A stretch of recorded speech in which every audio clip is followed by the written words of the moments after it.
Welcome back to another episode of Rock Boys Football. Hugh Freeze, the Auburn Tigers, working their way through fall camp. And if you're an Auburn fan that's dialed into the happenings of fall camp, reading some of the practice reports, there are a lot of emerging storylines and a lot of emerging players that should excite Auburn fans going into 2025. Now, where I want to start this episode is really two things off the bat. One, let's discuss a little bit about what we've heard from the quarterback play. Look, Deuce Knight, there's been kind of a consensus feedback coming out that this kid going to be a ball player for Auburn down the road. You can see the talent dripping off this kid. Now, I think a lot of Auburn fans are more focused on Jackson Arnold, the quarterback one for this football team. What are we hearing from Jackson? It's been tricky to decipher because you read different reports from different people at practice, and the reports are a little bit conflicting. There are a lot of people that are reporting that Jackson Arnold's been solid, and there's a lot of people that are reporting that Jackson Arnold's been a little bit indecisive. I think the general consensus is Jackson Arnold is not blowing people away, but he's been solid throughout fall camp. And I'll start with that talking point and say, look, if we get solid quarterback play from Jackson Arnold to start the 2025 year, I think Auburn's going to win a lot of football games, especially when you factor in what you're hearing from other parts of this football team. Now, look, if Auburn's going to really make some noise, you want to see Jackson Arnold get to that five-star ceiling that we know he has. But if he starts off as solid, look, if Jackson Arnold goes on the road to Baylor, plays solid football at Baylor, Auburn's winning that football game. And Auburn's winning a lot of the games that they're going to play in the month of September. I think the big conversation for me is, hey, let's get Jackson Arnold's confidence back, and let's see if this kid can just improve throughout the 2025 season. They go win a lot of football games with solid quarterback play.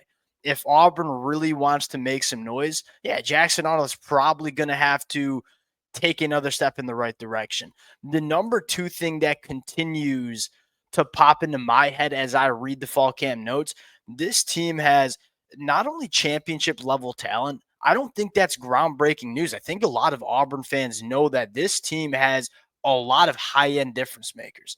The wide receiver position, on the offensive line, obviously on the defensive line with guys like Keldrick Falk. The thing that continues to stand out to me is I'm increasingly more confident in the depth of this football team. And that's something that's really separated Auburn from a lot of other teams in the SEC. Even in 2024, there were some difference makers on this Auburn roster, but you could tell this was not a very complete roster. When they had to go into their depth, there were certain positions that just weren't good enough. I think finally going into 2025, number one, there's not a massive glaring hole on this roster, especially with some of the young talent that has taken a step at the linebacker position. And then I look at it and say, we're pretty dang deep as well. It's always been something that I felt like held Auburn back in 2024. They got championship level talent, but I think there's also a little bit of championship level depth that is building up for Auburn as well. That's what excites me the most. Want to run down and just talk about some surprise standouts and some, I think, intriguing happenings that are going on in fall camp before we get into it. As always, to the Auburn fans, appreciate you guys. It's been really fun talking this football program, really for the last 24 months. Ever since Hugh Freeze has come into this program, we have broken down every commitment that is on this roster. It's been a slow build up until the 2025 year. And I think what's cool for me is this is the year that we want to see it get paid out. And we think this Auburn team has the ability to make some noise. For the Auburn fans who've been rocking with the boys for the last 24 months through the ups and downs, we appreciate you guys. If y'all do enjoy the content, consider subscribing to the channel. And without further ado, let's get into it. Now, want to start with a storyline that we've talked a lot about. We just weren't sure what it was going to look like, and that is the wide receiver rotation. It is an insanely talented unit, but it's also an insanely deep unit with a lot of guys that can have an impact on this Auburn offense. And the question that we all had was, what's it going to look like? We know it's going to be good. It's hard not to be good when you have a guy like Eric Singleton and Cam Coleman. What does the wide receiver rotation look like was the question. And the thing that sticks out to me, and this is what excited me the most about Eric Singleton being the wide receiver that Auburn chose to spend on in the transfer portal was he's really versatile. You can move him around. And so you look at Eric Singleton and say, no, he can play out on the boundary, and you can have Malcolm Simmons playing in the slot. But if Perry Thompson emerges as a guy that we want to get on the football field, hey, we can take Eric Singleton from the boundary, put him in the slot, and put Cam Coleman and Perry Thompson on the outside as your boundary wide receivers. And it sounds like kind of where things are trending. It sounds like we're going to get that year two step from a guy like Perry Thompson.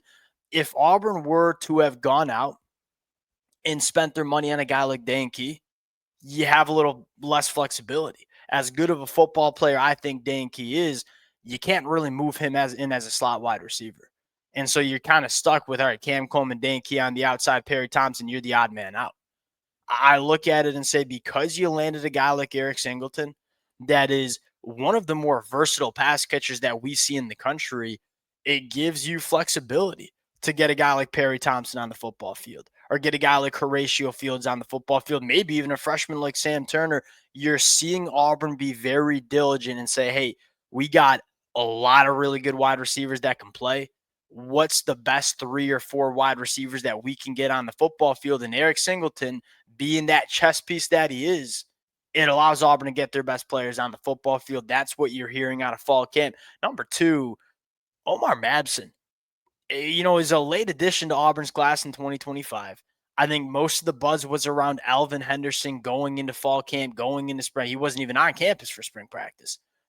This kid can play, and he's flashing at a high level. Now, I had to go back and watch some of the high school film. We broke him down, but he wasn't necessarily the biggest name in Auburn's recruiting class, especially being a late addition. This kid eerily reminds me of Blake Corum in terms of the body type, in terms of the running style. And as a Michigan fan, I've watched a lot of Blake Corum. The thing that stands out to me is this kid is physically ready to play SEC football. Even as a reclassification kind of guy, he's only 17 years old. He is 5'9", 215 pounds, and gosh darn it, does he look the part. He's a muscle hamster. Really good short area quicks, really good contact balance, really thick and strong lower half. Maybe doesn't have that breakaway home run speed, but I think he does everything else really, really well. And he's got a great feel for running the football as well.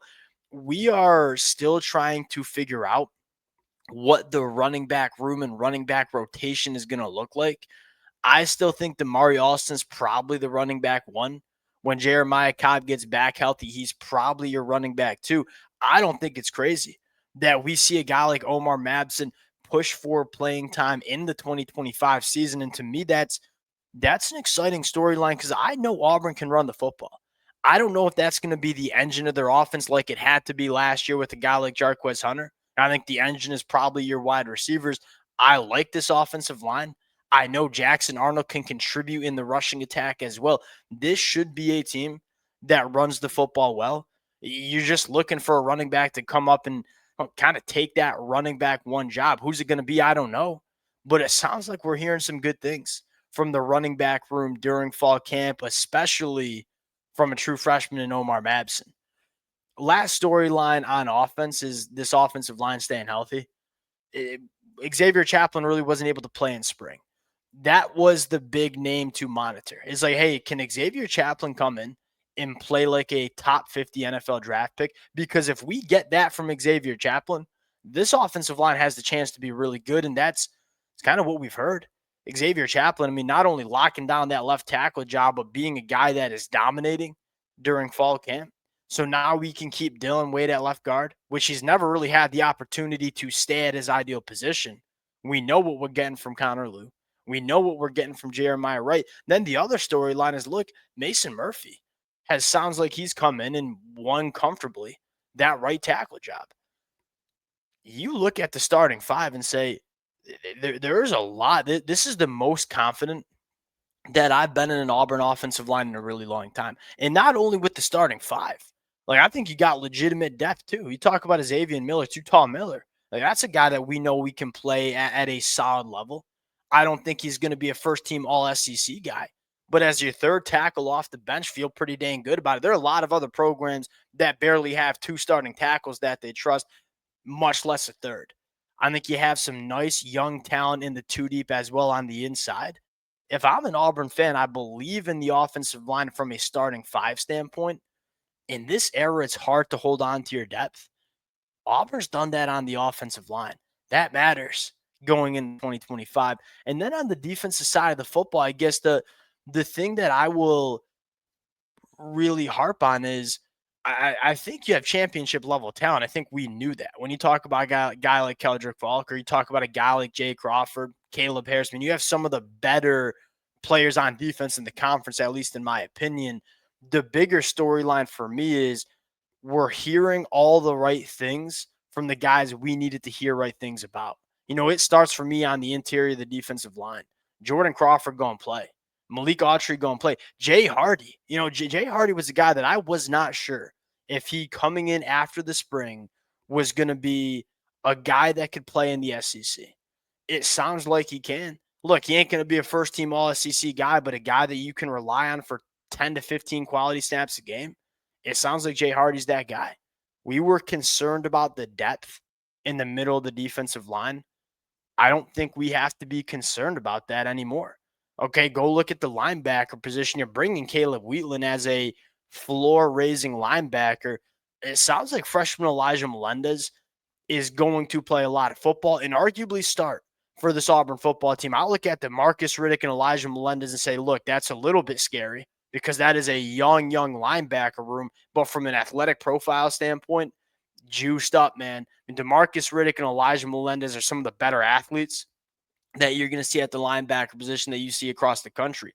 It's young, but it's really athletic, has a lot of upside, and we're hearing the right things from a guy like Elijah Melendez. And I say this, we're hearing the right things about a guy like Xavier Atkins, who came in through the portal as well. And so that linebacker position that at times during the offseason was like, this could be a problem for Auburn. All of a sudden, we're feeling pretty good about it. And then I look at the secondary and say there is no reason that this shouldn't be one of the best secondaries, not only in the conference, but in the country. Like the competition between Jay Crawford, Kane Lee, Rayan Strader, and Rayshawn Pleasant, whoever wins those jobs are going to be good. You look at the safety position, say, all right, Caleb Harris, Sylvester Smith, feel really good about that. You have some versatility with those guys, too. I know Anquan Fagans repping a little bit at nickel.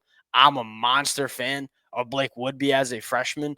That there's the depth of this defense is starting to emerge. Auburn had good players on defense last year. They weren't the deepest football team ever. I'm looking at this team now and say, we have the top end talent. We have a guy like Keldrick Falk, who I expect to be a top 15 NFL draft pick. We have a ton of talent in the linebacker room, but we're deep as well.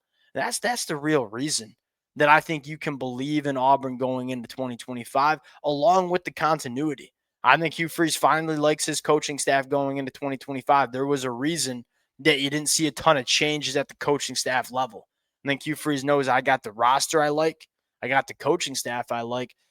And we haven't been able to say that for Auburn during Hugh Freeze's tenure. There's been problems with the roster. There's been problems with the coaching staff. I think he got it all right. And if you get Jackson Arnold playing good football, this team is dangerous. 2025. We'll close it out there. A lot of really fun storylines to monitor. A lot of young talent that's really starting to stand out. We'll continue to update it as we work through fall camp. Appreciate you guys rocking with it. If y'all do enjoy the content, consider subscribing to the channel. We'll talk to y'all later. Peace.